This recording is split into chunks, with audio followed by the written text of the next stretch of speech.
Kako se pa pišeš, Dilsi? Deklici, ki sta se rodili v afriški državi Gvineji Bisau, sta nov dom našli pri Maji in Stanetu. Za posvojitev smo se odločili iz tega razloga, ker nam po naravni poti ni ratalo. In logična posledica nekje je bila, da pač greva v posvojitev, zato ker je bilo moje mnenje, da ne bi rada prav posegala v svoje telo, se pravi z umetnimi oploditvami. Žani in Dilsi, ne glede na to, da sta stari 4 in 3, dobro vesta, kdo sta njuni biološki mami. Pokaži, kje je tvoj odet, tam gor. Tam. Ok, Marciano.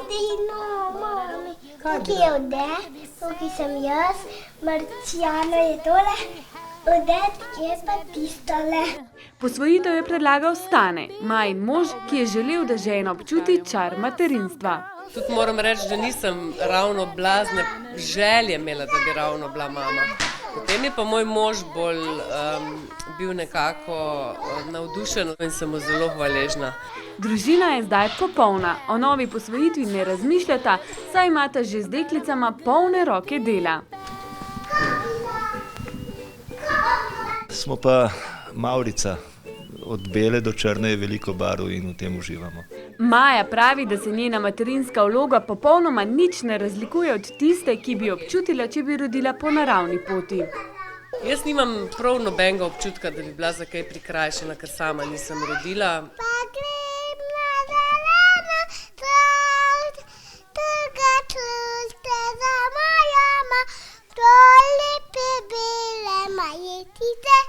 Okle je majcena deklica in iz nje ljubek deklič, iz njega mamica raste dolgo in mnogo let, potem pa je to kar naenkrat in jaz pridem na svet.